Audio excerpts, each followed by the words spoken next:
It's 14:58 here in the UK. Sun hiding behind the clouds, but just about there on a lovely June day, longest day just had in the year, our summer solstice. And I'm so pleased to be here. We're coming up to the hour, so I thought I'd just log us in a minute early. Our topic today, AI in 2030.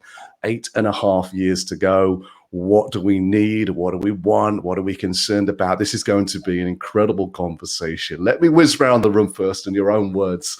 Just where are you at the moment? Who are you? And a little sentence about how you spend your time or your role. Vibhav, do you want to start? Thanks, Richard. I am an intellectual property rights lawyer, an AI enthusiast, and I am situated in New Delhi, India. Apart from working at my firm, Anand and Anand, I spend some part of my day thinking on AI issues. Okay, so I'm in the UK. That's continent number 1. India, continent number 2. Okay, 1. Which continent are you on? You need to unmute yourself. Swan. There we go. Thanks. Hello. Hello, everyone. Yes, my name's Swan. I'm from the Institute for Security and Safety, acting director. And I'm an enthusiast about AI and all the technologies coming with it. Very curious about the developments in the next years. I'm based in Germany, so also Europe. Yeah. Excellent. You're very, very welcome, Chhavi. Great to see you. Great to see you too, Richard. Hi, everyone. As Richard said, I'm Chhavi Chauhan. I also go by CC. To keep it brief, I'm a nerd, a science nerd. I have been all my life. And it's only in the last couple of years that I got excited, or I got sort of introduced to artificial intelligence. And I am now a self-proclaimed AI ethicist. And my mission is to make healthcare accessible and equitable here in the US, from where I'm talking today, specifically from North Carolina. So your continent number 3. Excellent. Tick. Wonderful. David. Hi, great to be here. I am speaking from London suburbs in Surbiton. I grew up in a country some of you may have heard of called Scotland, but I moved to England at the age of 18. I've been involved in foreseeing the future in various ways for more than 30 years, when I've been working in the high-tech industry, when naturally we had to foresee what new devices might be possible in the years ahead, which applications people might want to use, whether the internet would ever be useful. We had long arguments about that. You know, we techies thought one day the internet would be useful, and the head of marketing was, I think, cautiously skeptical about that. Anyway, so nowadays I write a lot about the future, and I chair London Futurists. You're very welcome, David. Odelia, nice to see you there in the chat, and Jean as well. Let's hear from you. Yes, Jacques, Ludik. Really pleased to be here. So I've been in the AI space probably my whole career. Did my PhD in AI way back, and then started my first AI company way back called Season Systems. I'm currently the president and founder of the Machine Intelligence Institute of Africa, and also the CEO and founder of Cortex Logic, which is a next generation AI company. And my massive transformative purpose is really around how to shape a better future in the smart technology era. So I recently wrote a book called Democratizing AI to Benefit Everyone. And I'm actually on the book, if you look at the background there, it's actually talking about that mission that I just talked about, shaping a better future in the smart technology era. And I'm excited to be here talking about 2030. That's the future. So it's going to be exciting to expand a little bit on that. Fantastic. I'm sorry, we compressed your camera, Jacques, so we can't see all of your book titles. StreamYard has, but you'll have to move the camera around at some point. No problem. So I am in incredible company. I've got a legal expert here. I've got a security expert, an ethicist, a futurist, and a business leader. Wow, we're going to have plenty to talk about, and we've got 57 minutes to do it. Vibhav, let's get started. Let's jump in. This is your third LinkedIn Live. You're our lead panelist today. Welcome and great to see you. Why is this topic one that we are wanting to explore today? Thank you, Richard, and welcome to everyone. So this topic is very important, and there's to start off this discussion, because we're thinking about sort of thinking 10 years ahead.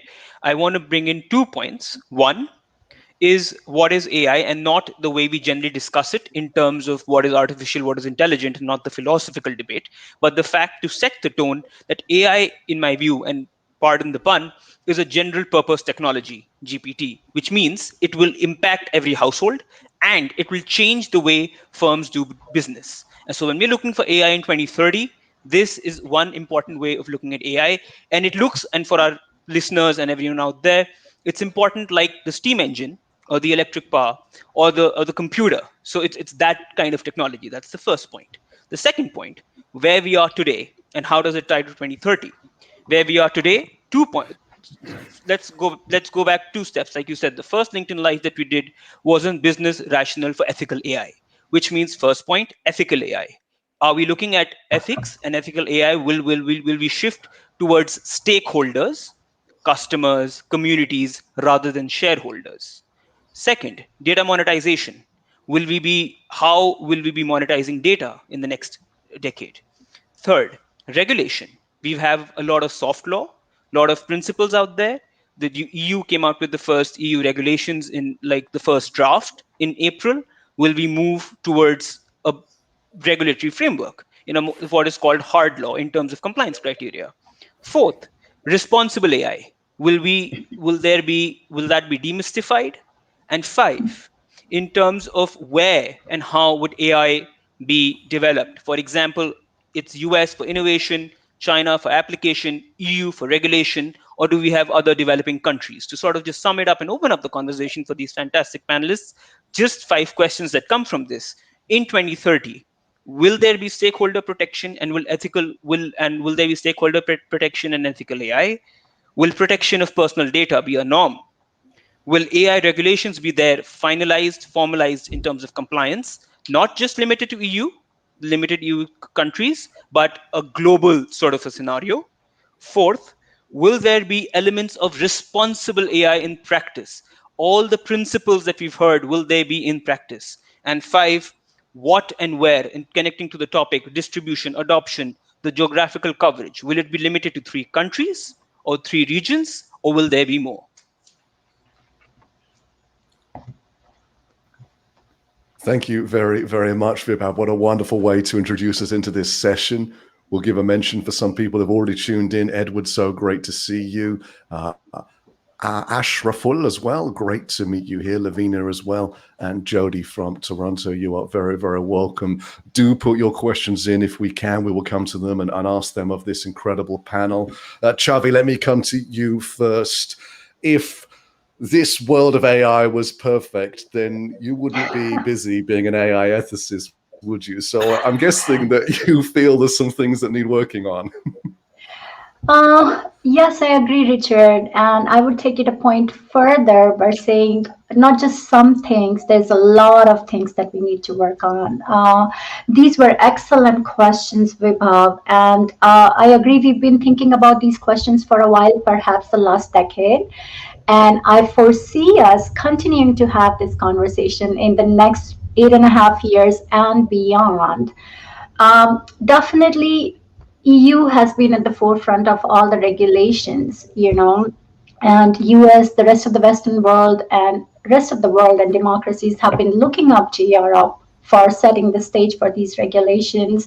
Things are thankfully happening finally in the US, where we have different centers that have been established to put regulations, especially when it comes to the healthcare sector.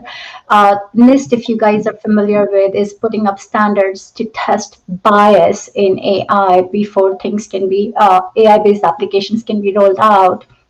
The one thing that had been limiting here in the US was the support from the government or from other entities to push for AI ethics, for ethical design of AI, for its sustainable long-term deployment. And thankfully, there are funds that have been created, and there are opportunities that are now being explored by individuals, by people from the application sector, from industry, to get funded to make their AI applications more ethical. So it's going to be a long journey. We are embarking on the journey here in the US with our counterparts in the European Union. I know the applications will be immense coming from China.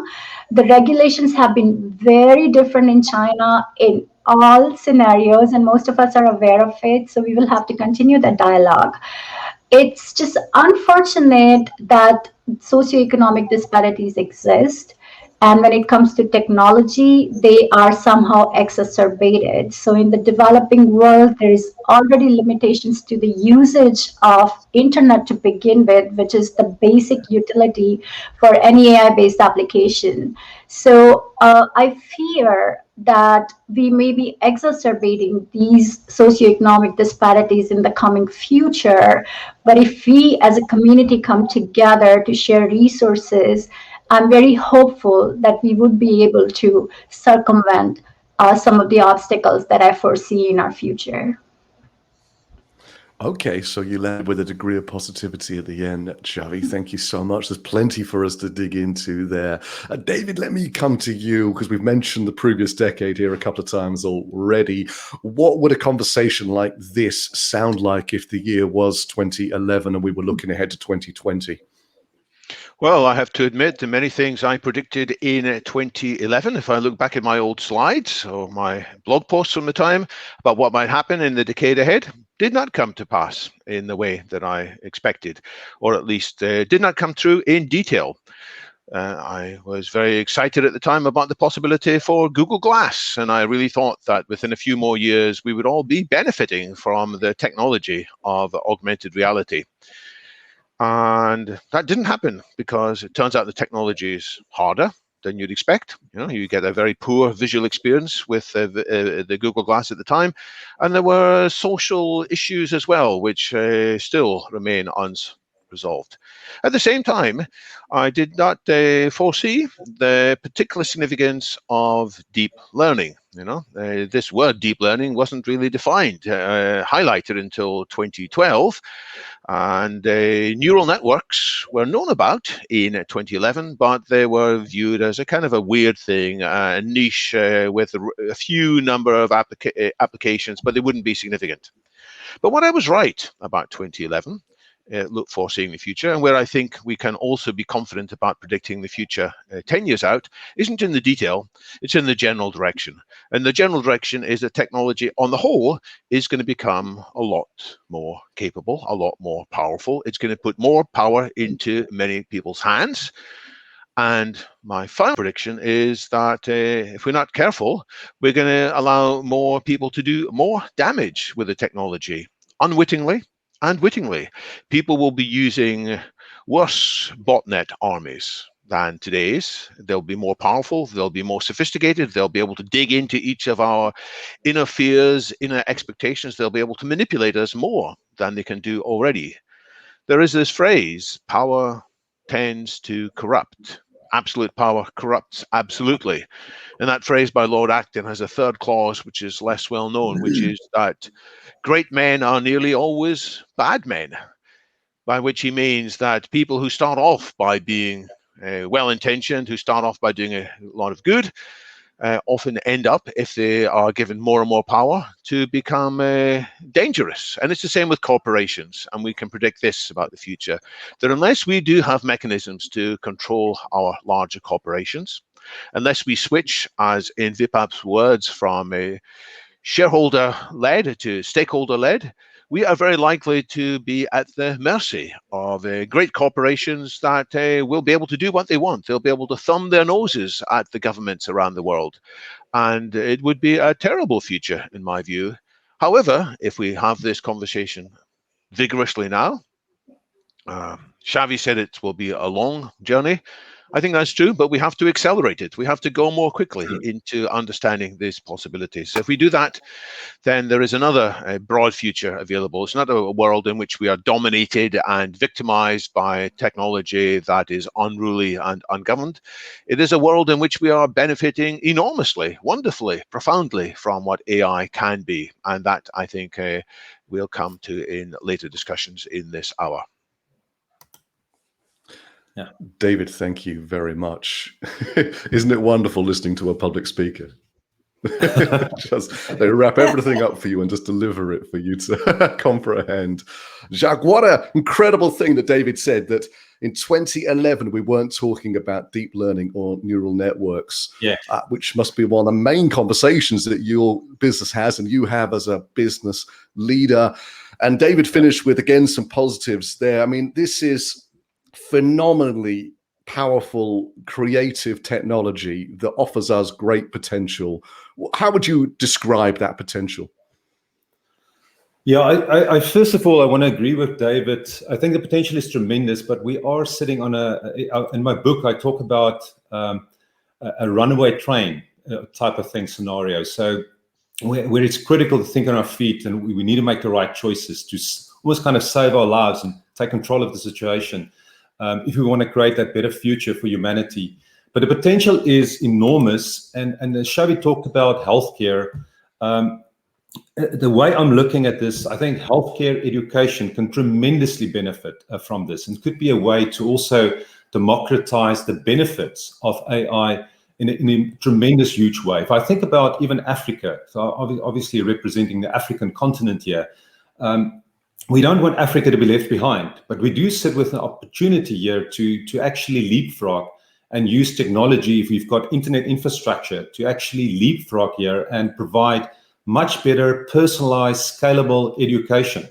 And we talk about this young population here in Africa as well. But if you want to really, I think, do this at scale, it's hugely important. If you think about healthcare, the potential there is tremendous. If we instrument ourselves, our bodies, as we instrument the world right now, I think there's unbelievable opportunities to create more healthy, think about wellness as well. Just people that's mentally well, that feel better about themselves. What we do with Cortex Logic, we're actually into health wellness and financial wellness. And we're just busy now launching a derivative app focused on teenagers. We'll be looking at a personalized wellness companion. So that for me is an example of positive applications of AI around these kind of things. And then I think in general, it's about efficiency. It's about better, so think about making sure that people can be more creative and do things that's more meaningful, as opposed to things that's just repetitive. I think there's great opportunities to fill that gap. But for me in the book, I'm talking about how can we share the benefits. I think it's going to be super, super important to empower people to use AI as a GPT, but also to share that benefits, because not everybody will be able to actually use the technology. But then we should make sure that we actually share that benefit, we democratize in a proper way. And I've got some very specific suggestions in terms of a proposed massive transformative purpose for humanity and specific solutions, how we can democratize AI or smart technology in general.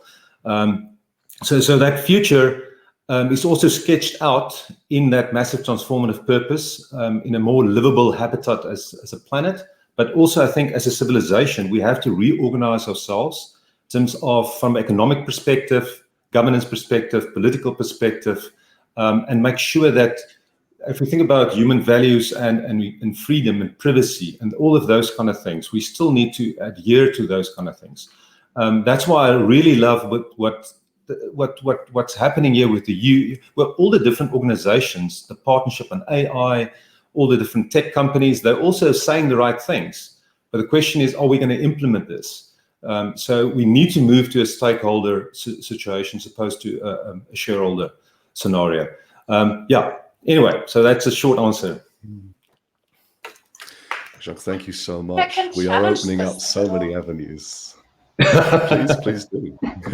Here we go. I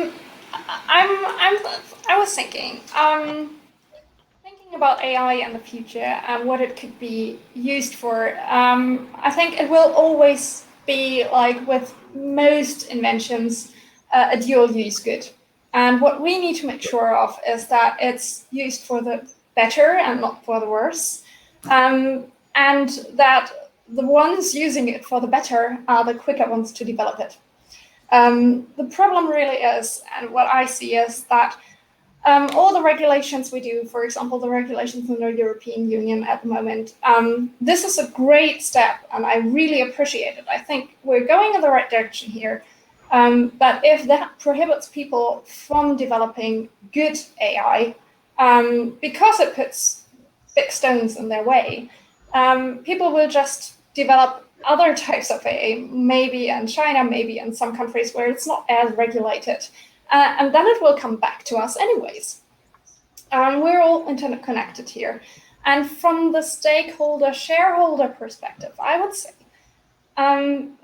what we could use AI for is exactly that, what is for the whole community, what would be good for the whole community. Not exactly so much as enhancing every single person, because in all the discussions, everyone is talking about enhancement of the human body, of what we can do and what we can achieve.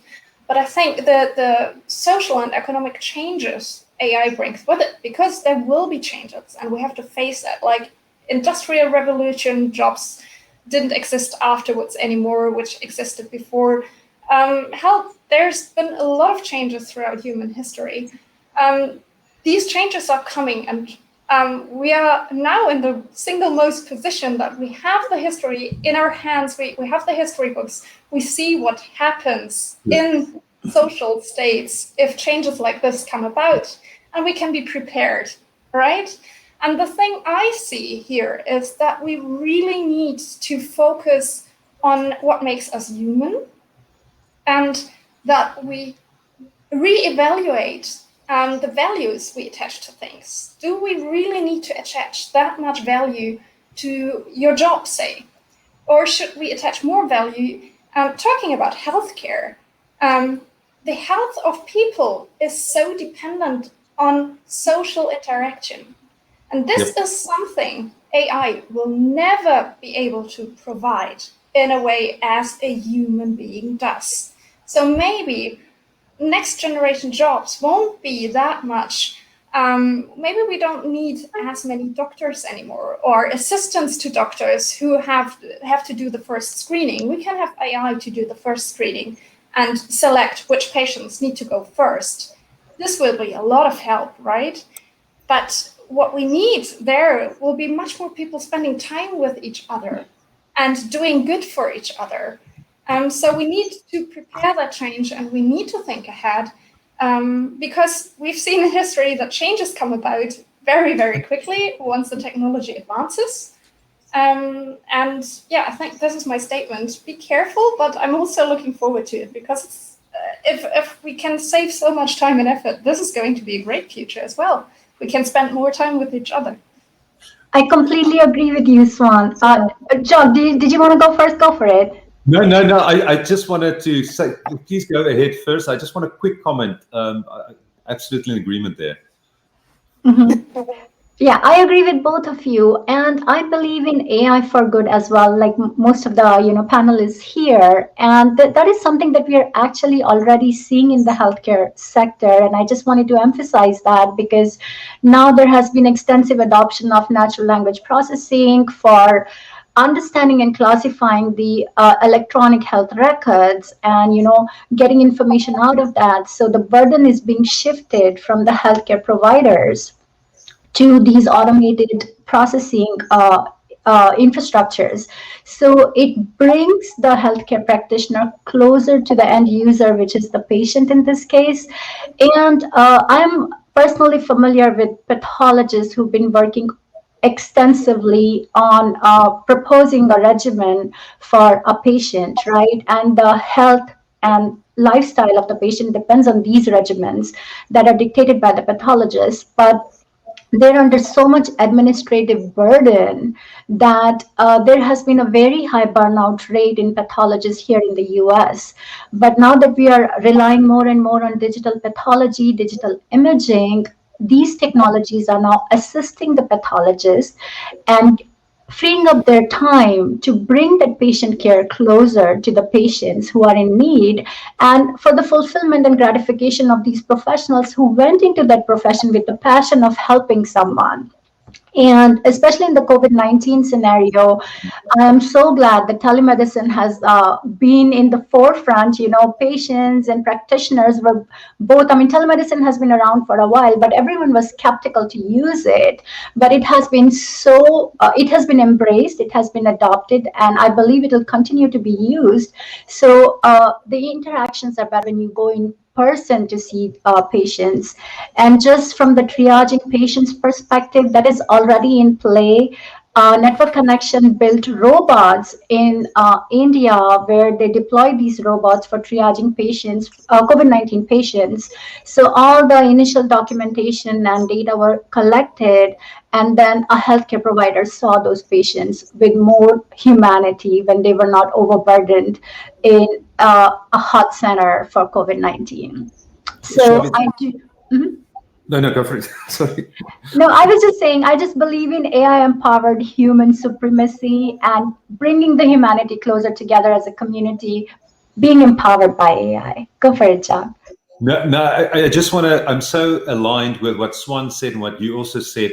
And that's what I also talk in the book. I've got actually a chapter talking about the meaning of life. And it sounds strange to put that into a book talking about democratizing AI, but it's got to be human. We've got to think about human-centric and how can we create a beneficial future? And the GPT, if you think about AI, this is just tools. It's just things here that we can use to help create that better future for us. It shouldn't be the other way around. And it's almost like with AI, in the past, if you think about your laptop, you need to type in things, you need to use a mouse and all sorts of stuff. In the future, AI and smart technology will allow us to be more natural in our communications as we interact with cars and buildings and all sorts of equipment and stuff. So it gives us the opportunity to be more human, to think about what does it mean to be human. And I'm asking that specific question, and it's so interesting to get the different answers around that. But it's very important as we think about framing a massive transformative purpose for humanity that we say, okay, this is what we want. How can we use this to actually achieve that goal? So, but anyway, wonderful aligned there. Maybe also something to add there is, sorry, but because you talk about democratizing information and AI. And I think it is crucial. I mean, maybe it's also a question what you understand in democratizing here, because what is important for me is transparency, really. And that's something, that's a major topic, I think, which makes people afraid of AI and the use of AI. And me as well. I mean, I include myself here because I'm always afraid that people with power, we talked about this earlier on, will use AI for military reasons, for example. And we can't stop that. No regulations in the world will stop that because they will find some black budget somewhere to develop it anyways. But everything which then has power over us, be it like everyday traffic, smart cities, whatever, I'm willing to give my data if I know exactly what they do with my data and what it's used for. And if there's a specific amount of transparency, I'm not. And only then, if I can rely on a stable political system, then I'm willing to share my data. And I think this has to be worldwide encountered with transparency from those who have power. And I was wondering whether you meant that was democratization or you have other things in mind there. Yeah, no, that's definitely very much part of that. When I talk about democratizing, I'm thinking about the power as a GPT technology and then sharing the benefits. Not everybody will be able to actually use the technology in the most beneficial ways. But if other people create these fantastic services and solutions, how can we make sure that the benefits also are being shared? So I'm proposing things like, I'm obviously more for a decentralized world. You still need order and governance, but more local, more human future. And I'm proposing AI-driven platforms that's more kind of human-centric, that's user-controlled, where people are controlling their data and services, where their data and services are being monetized, where they benefit from that. So it's slightly different to where the tech giants are dominating things. So I think it's an opportunity to turn that thing on its head.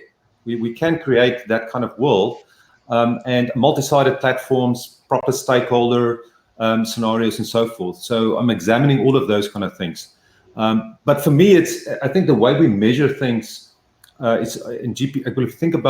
I think it's very important to think about us humans and say, are we maximizing the right thing? Are we maximizing for quality of life, for character building, for sense making, for well-being, for meaningful life? And how can we use the technologies to actually serve that purpose? And I think we need to be smart. We need visionary leadership and execution to do that in the right way.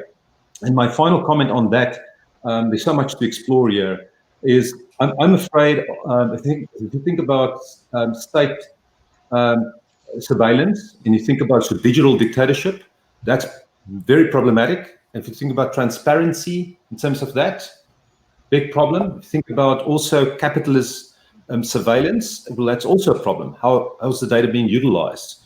So I'm absolutely for transparency. And if you think about democratizing, it's about the use and benefits, but you got to have responsible AI. You got to have ethical, transparent AI around this. You got to see how is it being used. Am I mistreated here? Yeah, so I'm sure others have got things to say as well. Thank you, Vibhav, with you. Right. So no, I just wanted to come back to a point that Swan and Chhavi and then Jacques was saying, was that a way to look at regulation, and it could be EU regulations, it could be the soft law, it could be compliance mechanism, AI audits, is to sort of look at it as from the point of clarity, because it sort of connects back to the way we started this conversation about how it's a general purpose technology impacting everyone, which is why I think that trust will remain an important point. And sure, there is always a debate that too much regulation seems to impede innovation. That it's sort of a balance.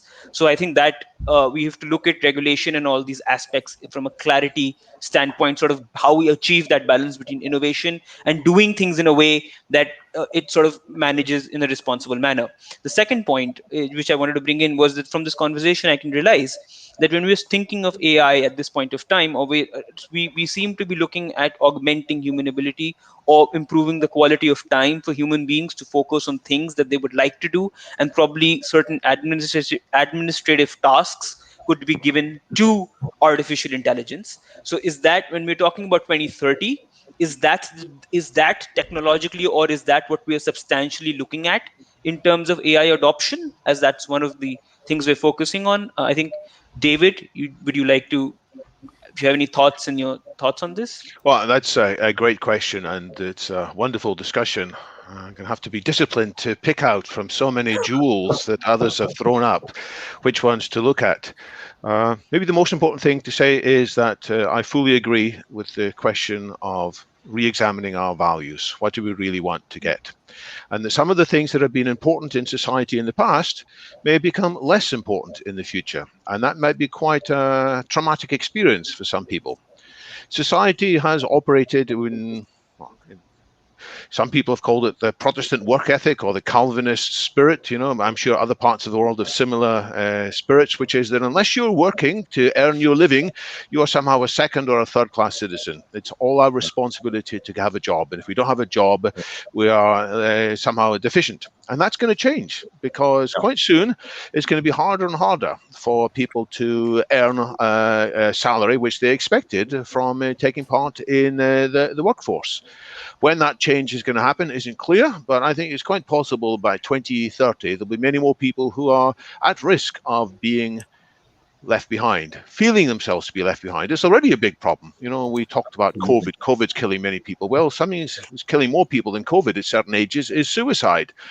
There are deaths of despair. Why are there deaths of despair, which is people drinking themselves to death or giving themselves opioid addictions or even shooting themselves? Why is that happening? In part, people feel that society is leaving them behind. So I think we have to change, and I think what Vibhav was suggesting is exactly right. We should be prioritizing ensuring that this technology which we're creating can provide great quality of life for everybody at essentially near zero costs.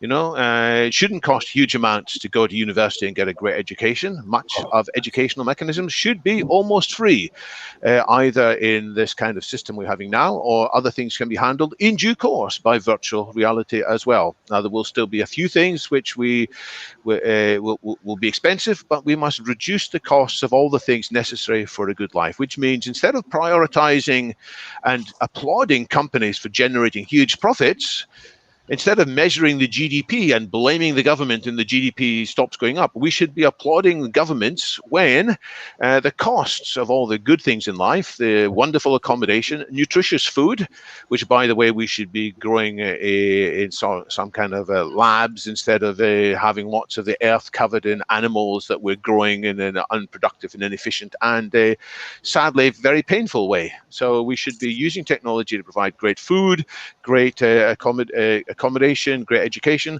and let's also apply this to healthcare too. So that's the goal in which we should orient society. Now let's pick up the question of democracy. How important is democracy for us?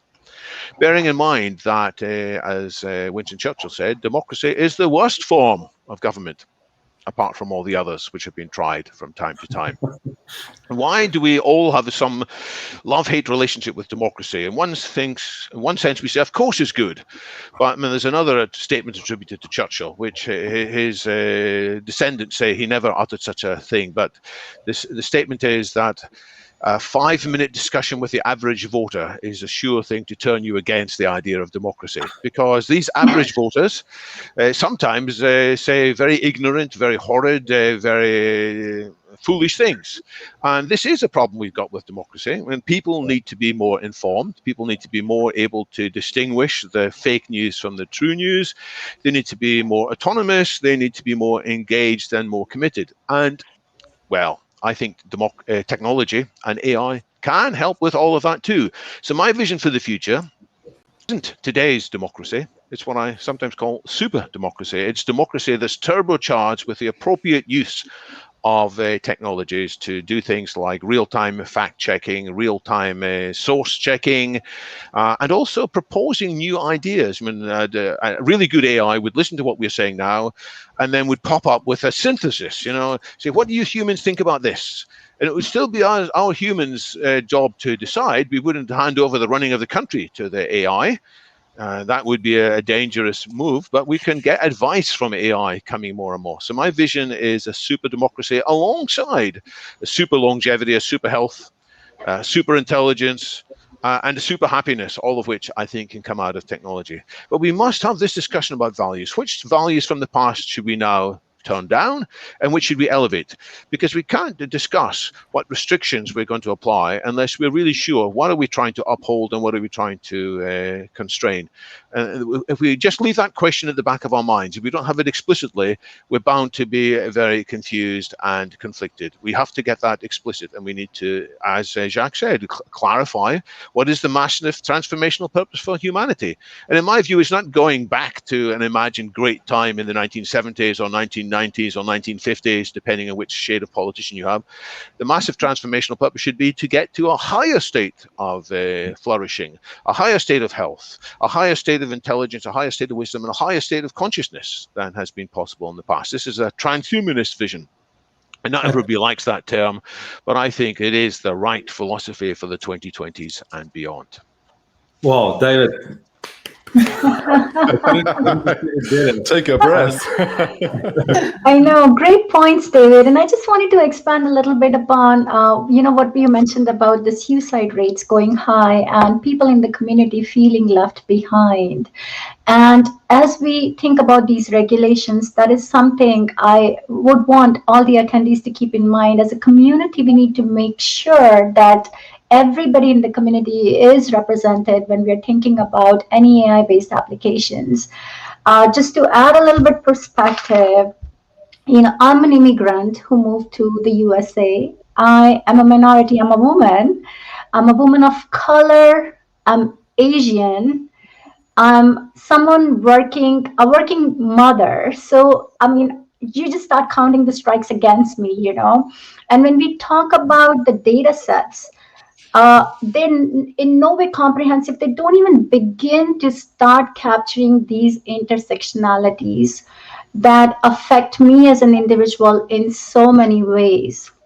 So the basic need for us to make AI ethical by design is to make it inclusive, try to capture these intersectionality, and just ensure that when any AI-based application is applied to masses, it relays, it is amplified, it maintains all the parameters that I was trained to maintain, and it's sustainable upon its deployment. So it's critical that everybody in the community is represented in the data sets. The data sets are diverse and inclusive for us to be building responsible AI.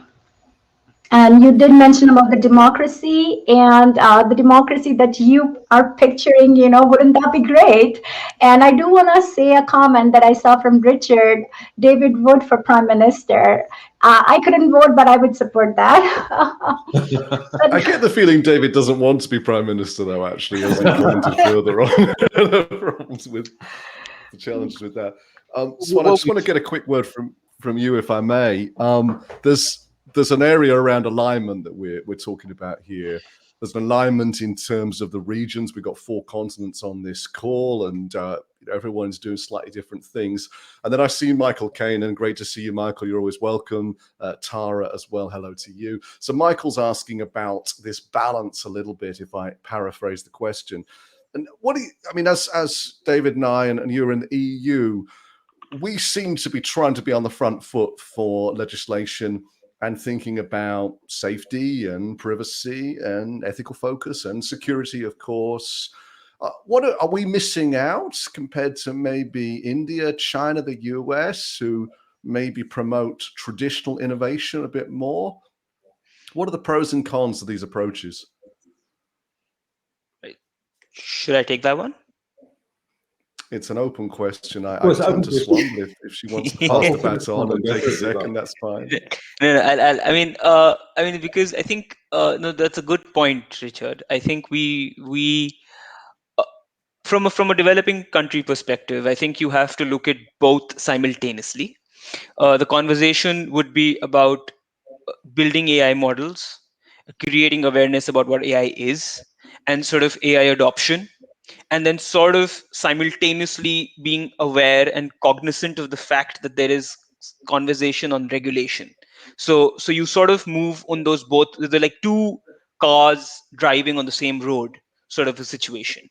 And to sort of answer that specifically for the Indian context, in the context of our conversation, India actually did. So India has been thinking a lot on AI in that sense. We had a strategy report from the government in 2018, 2 reports in 2018, and then we've had a responsible AI report in 2021, part 1. And part 2 is, so the part 1 sort of lays out principles, which is like the first car on the road, which is about AI and sort of training AI models to get AI products out of, to sort of develop AI in India.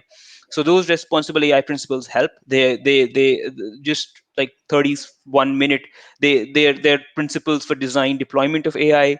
They're focusing on narrow AI. They specifically mention that the future is determined by all all stakeholders. They actually use the word stakeholders there, and they talk about diverse groups like researchers, private organizations, government, standard setting bodies, regulations, and citizens. And then they sort of, the report then sort of goes into, the Indian report goes into 7 principles, and I could just sort of run you through them in like 30 seconds. Is like principle of safety and reliability. If you're deploying them reliably, do you have sufficient safeguards to protect people? Do you treat everyone equally? Is there inclusivity, the principle of inclusivity and non-discrimination? Principle of privacy, which sort of connects back to data protection, security, to prevent adversarial attacks. I mean, that's to sort of our non-technical audience. That basically means that you've trained a particular AI on a particular set of data. You sort of introduce something in the system, and sort of the model starts getting its patterns wrong. It's a little trick that you do there. Then you have transparency. You have accountability, which will go back to the legal principles of responsibility. Who's going to be responsible? Who's going to be accountable? Do we have audits, which sort of connects back to EU regulation? Then you have whether stakeholders should conduct risk management. So just to sort of come back to the point and then giving back to my co-panelists, is that when you're looking at it from other regions, I think the conversation will always have to be on both paths. We will be laying down a framework, and I think from the Indian context, we have reports. The second one's due. This is the principles. There'll be certain principles that will be coming into practice. That'll be talking about practice, and that report will be out soon, hopefully. And so we'll talk about AI adoption, and then we'll talk about regulation. So they'll sort of go simultaneously, and that obviously relies on then the basic technical skill that's present in the nation. So I don't think any conversation in any region is irrelevant. I think anyone that is sort of catching up or is sort of becoming part of this collaborative journey sort of seeks benefit from what is out there and sort of make their own unique path from it. Yeah. Richard, I just want to comment on, I fully agree with Vibhav there. I think one needs to look at the balance in a balanced way at this, but I'm also thinking more with the internet and with smart technology, we've created this nervous system for humanity. We are getting closer and more connected. I know there's still Asia or China doing their own thing. There's different philosophies and so forth. But if you look at the big picture, if you zoom out, we've created this nervous system. And if you think about the problems that we face as humanity in terms of climate change, or you think about lethal autonomous weapons, or think about pandemics, synthetic biology, all sorts of different things. We need to work together in a smarter way, with a lot more wisdom. And I think so. We got to be careful about just nation states and just regional ways of thinking. I know we are sitting in a transitionary period, so this is what we have right now, nation states. But in the future, we might have city states, and that's all connected like the internet.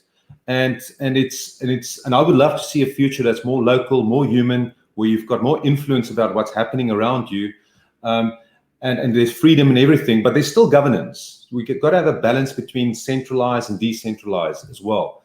I think Europe is, for me, wonderful that Europe took the lead in terms of regulation, in terms of data privacy, GDPR, and so forth.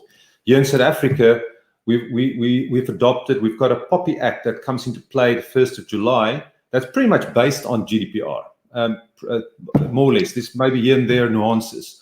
But so that's wonderful, and we can all benefit and learn from one another.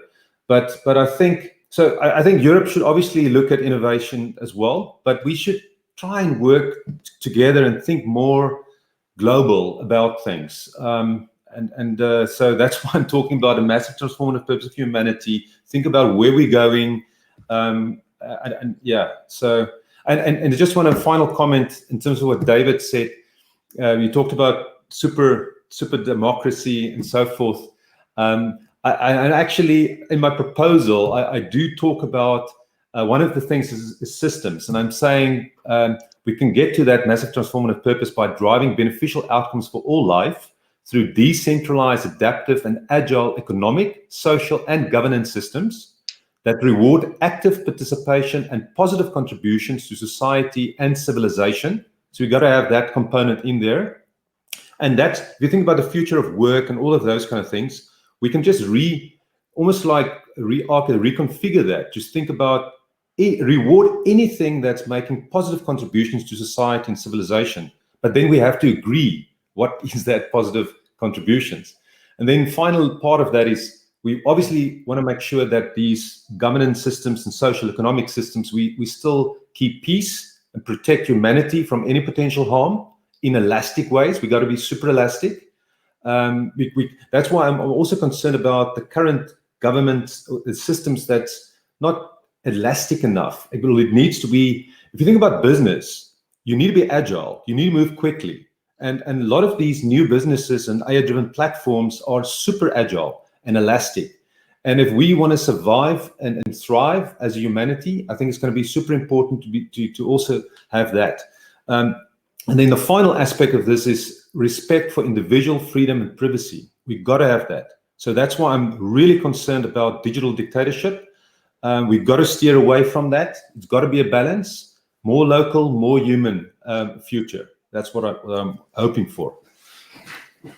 Challenge every one of you here with a question here, because I think all of us, as we're sitting here together, we have a very same mindset about when we talk about the society, the community, the world we envision, everything we dream of, what we have as core values, and not leaving behind like any human being. But in preparation of this meeting today, I asked my friends, do you have any comments or challenging ideas I should ask here in the round? And one thing was, what's about different societies and cultures?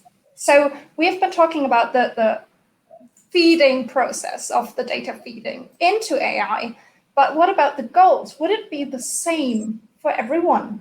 Would it be the same for every society? Because there's not just this one big society around the world we dream of, but there are many, many, many societies. And the question is, could we, or is it even arrogant to say that we have the solution which would make things better for everyone? Or should we be aware of many cultural differences and aspects and cultural ideas on how they want their community and society being shaped, and how they could use AI for that? Or will those who develop the AI finally be the ones dictating, not democratizing, but dictating how future communities look like? Oh, Swan, it's a fantastic, great question. And that's why I'm more for a decentralized, adaptive, agile, more human future, so that we can respect that cultures and that people in certain areas and regions can operate in a proper way. And I'm envisioning a future where everybody's got an AI assistant, an agent, and even towns, cities, got all sorts of communities that actually look after them, that bat for them, and also respect their cultures, their way of life. We should have that. So I'm very concerned about anything that's being enforced on people from nation states, from a global community. That's why we need to have a decentralized type of world that respect communities, that respect city-states and so forth. But there needs to be a common thread there in terms of what is wisdom, what is good values, what is ethics, because we still have these nodes, these city-states and smart towns and smart cities connecting and interacting with one another. And we want to make sure all parts are healthy. It's like a human body. We don't want parts. We don't want our leg to be unhealthy. So if the leg represents Africa or countries there, it's not good for the humanity. So how can we make sure that we've got a healthy scenario and setup? But there's got to be respect for individual towns, communities, peoples as well. I'm very much for that. That's why I'm talking about individual freedom and privacy. We've got to steer towards that world. So can I pick that up perhaps? Because I completely agree. Yeah. One of the highest goals we have should be to support diversity, support variety, support liberty. It is wonderful that people can explore different lifestyles, different philosophies, different ways of augmenting themselves, different ways of coordinating together. And ideally, we will have much more variety in the future than we have now. But that doesn't mean to say that we are happy with every single way in which people may choose to organize themselves. We can look at various groups And although we can say there's lots of good ways, there are some ways that are very definitely better than others. It's like there are diets, there are many good diets, but some of them are definitely worse than others. And so in Britain, we used to send little boys up chimneys naked. This was part of their culture, and it was good for them because it gave some money to their family until the poor boy died of cancer or whatever from having. So we said that's not good enough. There are parts of the world in which women are not allowed to be educated. I think, again, we can say that is not a tolerable culture. And so there are some things which we would not accept. But on the whole, it's about enabling choice. And despite our variety, there should still be some agreements. I mean, the world's nations gather to play football. And they can have different styles. You can organize 5-3, 5-2, or 4-2-4, or whatever. But there are certain rules. You can't have 2 goalkeepers. You can't have 16 players on the pitch. And there are other games, of course, you can play. But again, each game has got rules. And at the Olympics, there are yet more rules, which is how the different games coincide. So there does need to be some coordination. And in particular, there needs to be coordination against the things that could destroy all of us. So maybe if I could just briefly go back in time to not 2011 this time. I want to go back to the mid-1980s. In the mid-1980s, I was doing my postgraduate studies, and we in England, much as the rest of Europe, were horrified at the prospects of the future. There were more intermediate-range nuclear missiles had been placed there, both by the American President Ronald Reagan and by the whole string of Soviet leaders. It looked as if the world was facing up to a horrific outcome in which war might be possible. And very few people foresaw that by 1990, 1991, the Berlin Wall was going to come down, and many of the Warsaw Pact countries would discover a kind of democracy, a kind of market reform. What brought that about? Well, it's a long, long story. I don't want to oversimplify it. But at one level, what brought it about was a shared vision of a bad outcome, which was that if there is a nuclear war, it wouldn't just be heat and radiation. There would be something called a nuclear winter, which various scientists and the futurist called Carl Sagan did some work on. And Carl Sagan is well known as a science presenter of the very renowned show Cosmos. But in his past, he did atmospheric research on the atmosphere in Venus and Mars. And with other people, they figured out that if there was even a limited exchange of large nuclear weapons, it would plunge the Earth into something more terrible called a nuclear winter. And people on both sides of that Cold War, people in Reagan's circle and people in Gorbachev's circle said, hang on, could this really be true? And both of them then had a change of mind. Even though Ronald Reagan, for 20 years earlier, had been spitting blood about the Soviet Union, you can go back to the speeches he made in 1960-61 about how terrible Marxist-Leninism was. And Mikhail Gorbachev had inherited 70 years of opposition to the capitalist imperialist West, but somehow the two of them managed to change things around. And it was because of a shared vision of a terrible future that might come. So I think there are terrible things that could happen with misused AI. If we have a race to the bottom, we will end up in a situation that could be just as bad as nuclear winter, in which there is all this dust in the atmosphere which destroys the ability of plants to get sunlight and could kill the whole of humanity. Because that was so terrible, people changed their views. Now, we still have nuclear weapons, alas, but we have many fewer than before. The intermediate-range nuclear missiles were withdrawn from Europe. The reduction in the long-range missiles, too, and Reagan's divisive Star Wars program was cancelled partly by him and partly by George Bush, who came afterwards. So let's clarify the real, most terrible risks. This isn't just individual risk. It is a risk of a world completely dominated by, it could be 1984, it could be Big Brother, it could be Brave New World, and modern versions of them, and people from all groups. Even if the Chinese Communist Party, even if Vladimir Putin's governance of Russia and the people in other parts of the world, even if they have different political styles. And that diversity is something on the whole we should accept and embrace and cherish. There are something in common that we need to face up to. So let's clarify what could go very badly wrong and what could go very badly wonderfully right.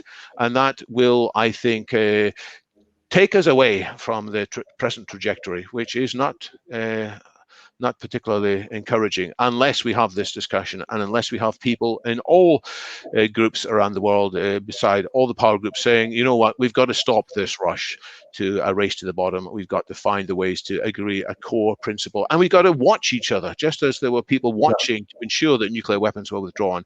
And people today can still visit each other's countries without warning and inspect the potential sites of chemical weapons. This is a wonderful thing that humanity has done. We've got this ability to have unscheduled verification. Well, we need the same unscheduled verification of what companies and countries are actually doing with their AI systems. Let's get that agreed, because it's in our common interests. Fantastic. Couldn't have said that better. But also, and this is just a minor comment there, and then I give the word to Richard, who wants to close the session. I'm seeing this in his face. I think it takes leaders here. All of us, everyone who's listening, spread the word, and really make people in power aware of the risks, and all make them contribute and spreading the word for a better AI future. Absolutely. It is 15:57. I told you the hour would go quickly. Actually, I think Vibhav mentioned that as well. Vibhav, last word with you for 1 minute. Have we covered the kind of ground that you wanted us to in this? I think we've covered some very interesting points.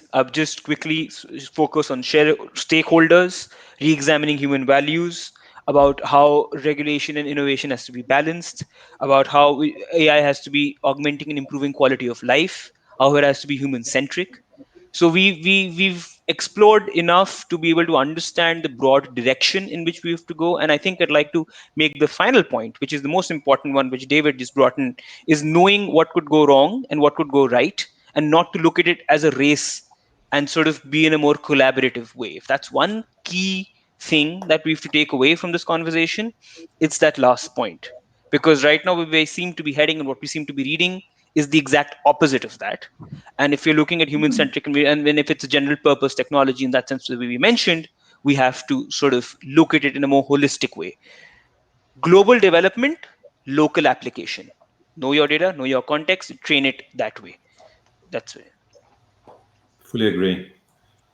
I think we've entered a dangerous world where things are moving faster than we think. And I think as humans, we see time linear, but we're sitting on multiple exponential curves with smart technology. And it was interesting to look at David's projection 2011 to 2020. And we're obviously trying to extrapolate from certain data points there. But what makes this very interesting is not just AI. We're talking about, say, blockchain as a disruptive decentralization force, blockchain technology. But there's nanotech, biotech, all these kind of things, and they interplay. And we're going to be surprised by 2030 and 2040. And I think there's a guy called Daniel Smachtenberger. He talks about the catastrophic risks. And he's arguing, and I'm also doing that in the book, that our current civilization is on a problematic trajectory. We struggle with a bunch of things. We struggle with sense-making, meaning-making, wealth gaps, job loss, all these kind of things. And we need to steer this in the right direction. So agree with Swan. We need to collaborate. We need to talk. We need to help influence. We need to do a little bit to make a difference, wherever we are. Wonderful, wonderful. Swan, I was so glad to hear you speak just then, but I was slightly worried you're going to ask another mind-expanding question with 30 seconds left, but you took us home, so that was wonderful. Jacques, thank you for those comments. Vibhav for the summary. My main takeaway today, and I think Chhavi really made this point as well, is that this innovation needs to have a wider remit to it, a wider forethought to it. Innovation is not just your roadmap of your products, right? Innovation is not just how curved you can make the TV screen, right? It's everything. It's happiness. It's the whole society that begins, of course, with so many employees. So Vibhav, thank you. Swan, thank you. Chhavi, thank you. David, thank you. And good to see a couple of plugs there. So we've got authors on this call. Go and check out their books, check out their work, follow them on LinkedIn. Jacques as well, very much. And to everybody who's commented and joined. I see that Carolina was here, Nick was here. I've mentioned Jerry and some others already. Thank you so much for keeping us company. An incredible hour. And if you like this kind of stuff, then message me or Vibhav, and we'll patch you more into this kind of work. We certainly share many of the views on this call, if not most of them. And we're back. We're back in an hour for the Inclusive AI Forum. We've got a keynote that David's very kindly pre-recorded for us, so we'll save his voice later on. Then 3 incredible speakers. And we're just getting warmed up today. So stay with us. Message us if you need any more details. Everybody, thank you so very much again. Thank you. Thank you. So much. Bye-bye. Thank you. Bye-bye. Thank you very much.